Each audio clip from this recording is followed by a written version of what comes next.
69നെ 99 കൊണ്ട് ഗുണിച്ചാൽ കിട്ടുന്ന ഗുണനഫലത്തിലെ ആദ്യ രണ്ടക്കങ്ങൾ കാണുക. 69നെ 99 കൊണ്ട് ഗുണിക്കുക. അപ്പം നമുക്കൊരു ഉത്തരം കിട്ടും ഗുണനഫലം. ആ ഗുണനഫലത്തിലെ ആദ്യ രണ്ടക്കങ്ങളാണ് കാണുന്നത്.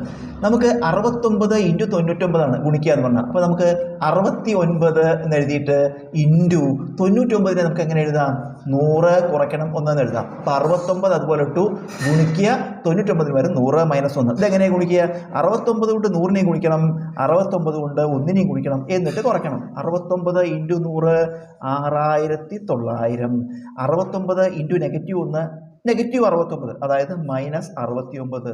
ഇത് കുറയ്ക്കുമ്പോൾ 1 9 10, 1 6 7 3 10, 1 8 9 6. ഉത്തരം നമുക്ക് കിട്ടി 6831. ചോദ്യം എന്താ? ആദ്യ രണ്ടക്കങ്ങൾ എന്തൊക്കെയെന്ന്. ആദ്യ രണ്ടക്കങ്ങൾ എത്രയെ? 68 എന്നാണ് വരുന്നത്. ഇതാണ് ഉത്തരം. ഇനി ഇതൊരു എളുപ്പ വഴിയുണ്ട്. ഇതിൽ 69 നിന്ന് 1 കുറച്ചാൽ കിട്ടണമെന്നാണ് 68.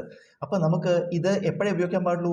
രണ്ടക്ക സംഖ്യ ആയിരിക്കണം 99 കൊണ്ട് ഗുണിക്കുക. അപ്പോഴേ മാത്രമേ ഇത് ഉപയോഗിക്കാൻ പറ്റുള്ളൂ. ഒരു രണ്ടക്ക സംഖ്യയെ 99 കൊണ്ട് ഗുണിക്കുമ്പോൾ കിട്ടുന്ന ഉത്തരത്തിലെ ആദ്യത്തെ രണ്ടക്കങ്ങൾ കാണാൻ നമ്മൾ എന്ത് ചെയ്താൽ മതി? ആ രണ്ടക്ക സംഖ്യയിൽ നിന്ന് 1 കുറച്ചാൽ മതി.